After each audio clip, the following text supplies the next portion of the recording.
तो दरअसल इंसानियत का दम भरने वाला इजराइल किस तरह से आतंकी सरगर्मियों को अंजाम दे रहा है, किस तरह से दहशत दरअसल फैलाई जा रही है, और यहां पर जो तिब्बी साजो सामान के मरकज हैं, गोदाम है, उन पर भी इजराइल लगातार लबनान में हमले कर रहा है। और इस बीच बड़ी खबर दरअसल ईरान से आ रही है, जहां ईरान के खातिमुल अंबिया सेंट्रल हेडक्वार्टर के तर्जुमान इब्राहिम जुल्फिकारी ने धमकी दी है कि ईरानी मुसल्लह अफवाज खित्ते में अमरीकी और इजरायली कमांडरों और सियासी ओहदेदारों के घरों को निशाना बनाएगी। अमरीका और इजरायल पर मुख्तलिफ शहरों में ईरानी शहरियों के रिहायशी मकानात को निशाना बनाने का इल्जाम लगाते हुए उन्होंने इसे एक जवाबी कदम करार दिया है। जी हां, जिस तरह से ईरान के शहरियों को निशाना बनाया जा रहा है, ईरान के आम लोगों को निशाना बनाया जा रहा है, ईरान में जो तालीमी इदारे हैं उन्हें निशाना बनाया जा रहा है, ईरान के अंदर अस्पतालों को निशाना बनाया जा रहा है। अब ऐसे में ईरान ने बड़ा बयान दिया है और ईरान ने कहा है कि अब इसका पलटवार किया जाएगा। आपको बताते चलें कि इससे पहले अस्फहान यूनिवर्सिटी ऑफ टेक्नोलॉजी का कहना है कि इस पर 2 मरतबा इजराइल और अमेरिका ने हमले किए हैं। जी हां, अस्फहान के अंदर जो यूनिवर्सिटी है जहां पर तलबा तालीम हासिल करने के लिए जाते हैं, उस यूनिवर्सिटी को भी इजराइल और अमेरिका ने नहीं बख्शा है और यहां पर 2 बार इजराइल और अमेरिका की तरफ से हमले किए गए हैं। इब्तिदाई इत्तलात से मालूम होता है कि यूनिवर्सिटी के एक रिसर्च इंस्टीट्यूट पर हमले के बायस दीगर इमारतों को नुकसान पहुंचा है और अमले के कई अरकान इसमें जख्मी हो गए हैं। इसके रद्दअमल में अब ईरान के पासदाराने इनकलाब ने मगरबी एशिया में कायम अमरीकी और इजरायली यूनिवर्सिटियों को जायज हदफ करार देते हुए इनके अमले के अराकीन, असातिज़ा और तलबा को कहा है कि वो अपनी जानों के तहफ़्फ़ुज़ के लिए इन यूनिवर्सिटियों से दूर चले जाएं। तो ईरान ने कहा है कि वो जो इस पूरे खित्ते में अमेरिका और इजराइल की यूनिवर्सिटियां हैं, उन यूनिवर्सिटियों पर अब ईरान की तरफ से हमले किए जाएंगे। लेकिन ईरान ने हमला करने से पहले जो धमकी दी है, उसमें जो स्टाफ है, उसमें जो स्टूडेंट हैं, उसमें जो दूसरे लोग हैं, उनसे बाकायदा उन्हें अलर्ट किया है कि इन यूनिवर्सिटियों पर हमले किए जाएंगे,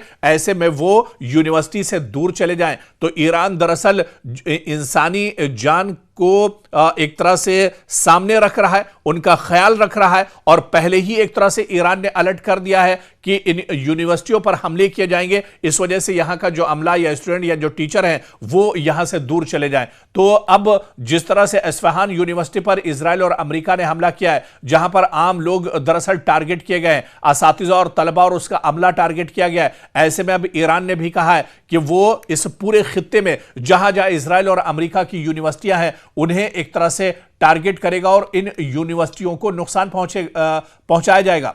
इसके बाद आप देखिए कि अमेरिकन यूनिवर्सिटी ऑफ बैरूत ने ऐलान किया है कि ईरान की धमकी के सबब अगले कुछ दिनों तक सिर्फ ऑनलाइन क्लासेस का इनेकाद किया जाएगा।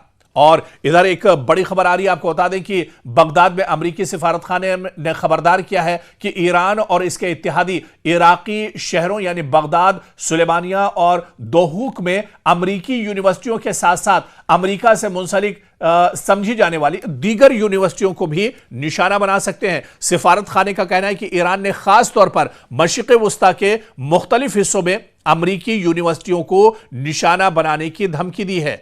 और इस बीच अमेरिकी सिफारत खाने का कहना है कि ईरान से मुंसलिक जो मिलिशिया है उसने इराक भर में बशमूल इराकी कुर्दिस्तान में अमेरिकी शहरियों और अमेरिका से वाबस्ता अहदाफ पर बड़े पैमाने पर हमले किए हैं। तो इराक के अंदर जहां जहां अमेरिका का इंफ्रास्ट्रक्चर है, जहां जहां अमेरिकी तंसीबात हैं, उन पर बड़े पैमाने पर इराकी मिलिशिया भी हमले कर रहे हैं। ईरान की तरफ से भी बड़े पैमाने पर इराक पर हमले किए जा रहे हैं और इराक या उसके आसपास खासतौर से बगदाद में, क्योंकि इस पूरे रीजन का, पूरे खित्ते का बगदाद में अमेरिका का सबसे बड़ा सिफारत खाना है, जो बताया जाता है कि कई सौ एकड़ पर दरअसल यह बसा हुआ है। पूरा का पूरा शहर दरअसल अमेरिका ने यहां पर बसा कर रखा है और ईरान लगातार ये जो अमेरिका का सिफारत खाना है बगदाद के अंदर, इस पर लगातार ईरान अटैक कर रहा है। जो इराकी कुर्द मिलिशिया है वो लगातार अब अमेरिका के सिफारत खाने को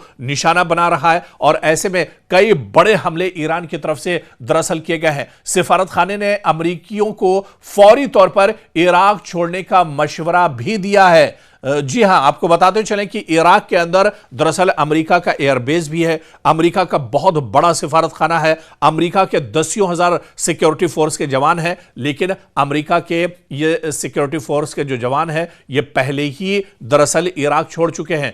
इराक में जो एयरबेस अमेरिका का था, अमेरिका ने जंग से पहले ही उसे खाली कर दिया था। इराक का जो सिफारत खाना था, अब वहां के अमले को अमेरिका ने कहा है कि वो फौरन इराक छोड़ दें। तो ऐसे में अमेरिकियों में दरअसल काफी ज्यादा डर है और अमेरिका की जो तंसीबात है, अमेरिका का जो इंफ्रास्ट्रक्चर है पूरे मशरिक़ वस्ता में और खासतौर से इराक के अंदर, अब उसे लगातार निशाना बनाया जा रहा है। ऐसे में सिफारत खाने ने अमेरिकियों को फौरी तौर पर इराक छोड़ने का मशवरा दिया है।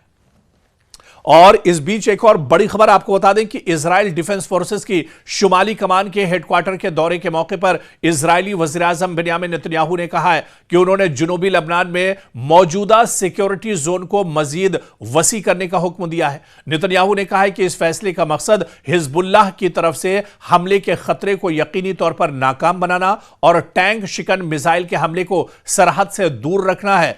आपको बताते चलें कि दरअसल इजराइल इस वजह से हिजबुल्लाह के मुजाहिदीन से इस वजह से इतना ज्यादा डरा हुआ है क्योंकि हिजबुल्लाह ने बाकायदा एक रिपोर्ट अभी पेश की थी। हिजबुल्लाह की तरफ से बड़ा दावा किया गया था कि जब से यह जंग शुरू हुई है पिछले एक महीने में तकरीबन 100 जो मरकावा टैंक है, मरकावा टैंक, इन इजराइल के टैंक को हिजबुल्लाह के मुजाहिदीन ने तबाह कर दिया है। तकरीबन 100 टैंक इजराइल के तबाह कर दिए गए हैं। हिजबुल्लाह के मुजाहिदीन ने दरअसल इजराइल की कमर तोड़ कर रख दी है। जिस तरह से इजराइल लगातार एयर स्ट्राइक के जरिए से लबनान को निशाना बना रहा है, हिजबुल्लाह के जो मुजाहिदीन है उन्हें निशाना बनाया जा रहा है, बल्कि अब जमीनी कार्रवाई भी इजराइल ने एक तरह से लबनान के अंदर शुरू कर दी है। और दूसरी तरफ हिजबुल्लाह के मुजाहिदीन ने अब बड़ी जानकारी शेयर की है। हिजबुल्लाह के मुजाहिदीन ने कहा है कि तकरीबन इजराइल के 100 मरकावा जो टैंक है उन्हें एक तरह से तबाह बर्बाद कर दिया गया है, उन्हें खत्म कर दिया गया है। ऐसे में इजराइल दरअसल टैंक शिकन मिसाइल के हमले को सरहद से दूर रखना और टैंक शिकन मिसाइल जिन्हें इस्तेमाल हिजबुल्लाह जिन्हें इस्तेमाल कर रहा है उससे इजराइल बहुत डरा हुआ है। ताहम बेंयामिन नेतन्याहू ने वाज़ेह नहीं किया है कि यह तौसी इस जोन से मजीद आगे जाएगी, जिसके बारे में गुज़िश्ता हफ्ते इजरायली वज़ीर दिफा इजराइल कॉटिज ने भी बाकायदा ऐलान किया था। कॉटिज ने सिक्योरिटी को दरियाए लितानी तक फैलाने का ऐलान करते हुए कहा था कि इस हुदूद में रहने वाले किसी भी लबनानी बाशिंदे को अपने घरों में उस वक्त तक वापस जाने की इजाजत नहीं दी जाएगी जब तक हिजबुल्लाह से शुमाली इजराइल को लाहक खतरा मुकम्मल तौर पर खत्म न किया जाए।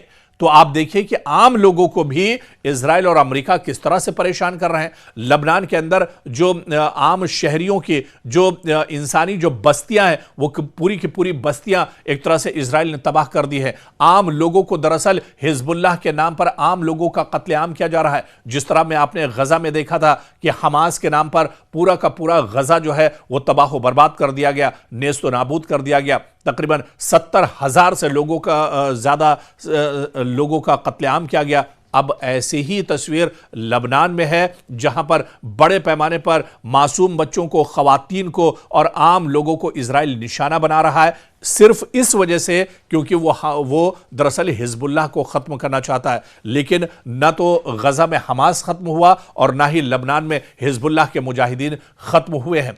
और इस बीच एक और बड़ी खबर आ रही है। पोप लियो ने वेटिकन में पाम संडे की तकरीब से खिताब करते हुए कहा है कि खुदा उन रहनुमाओं की दुआएं कबूल नहीं करता है जो जंगें शुरू करते हैं और जिनके हाथ खून से रंगे हैं। कयास आराई की जा रही है कि पोप लियो का इशारा ईरान के खिलाफ अमेरिका इजराइल जंग में शामिल अफराद की जानिब है। जी हां, पोप लियो का दरअसल सीधा सीधा इशारा बेंयामिन नेतन्याहू और डोनाल्ड ट्रंप हैं और उन्होंने कहा है कि खुदा दरअसल ऐसे लोगों की दुआएं कबूल नहीं करता है जिनके हाथ खून से रंगे हुए हों। तो ऐसे में पोप लियो ने एक बड़ा पैगाम इजराइल और अमेरिका को दिया है। बेंयामिन नेतन्याहू और डोनाल्ड ट्रंप को बड़ा पैगाम दिया है। पोप लियो का कहना है कि यह हमारे खुदा हैं, यसू अमन के बादशाह जो जंग को मुस्तरद करते हैं, कोई भी इन्हें जंग के जवाब के लिए इस्तेमाल नहीं कर सकता है। और आप देखिए कि वो जंग करने वालों की दुआओं को नहीं सुनते बल्कि उन्हें रद्द कर देते हैं। और उन्होंने इस मौके पर बाइबल का हवाला देते हुए कहा कि अगरचे तुम बहुत दुआएं करते हो, मैं नहीं सुनूंगा, तुम्हारे हाथ खून से रंगे हुए हैं। तो पोप लियो का दरअसल ये बहुत बड़ा पैगाम है और उन्होंने सीधे सीधे एक तरह से निशाना बनाया है इजराइल की क़यादत को और अमेरिका की क़यादत को, यानी बेंयामिन नेतन्याहू और डोनाल्ड ट्रंप को। उन्होंने साफ साफ कहा है कि जिनके हाथ इंसानी खून से रंगे हुए हों, जिन्होंने इंसानियत का कत्ल किया हो, जिन्होंने मासूम बच्चों का कत्लेआम किया हो, जिन्होंने ख़वातीन का और बुजुर्गों का कत्लेआम किया हो, दरअसल खुदा उनकी दुआओं को नहीं सुनता है। और आप देखिए ये सीधा सीधा दरअसल पोप लियो का जो बयान है ये अमेरिका और इजराइल, बेंयामिन नेतन्याहू और डोनाल्ड ट्रंप के खिलाफ है। उन्होंने कहा कि वो जंग करने वालों की दुआओं को नहीं सुनते बल्कि उन्हें एक तरह से रद्द कर देते हैं।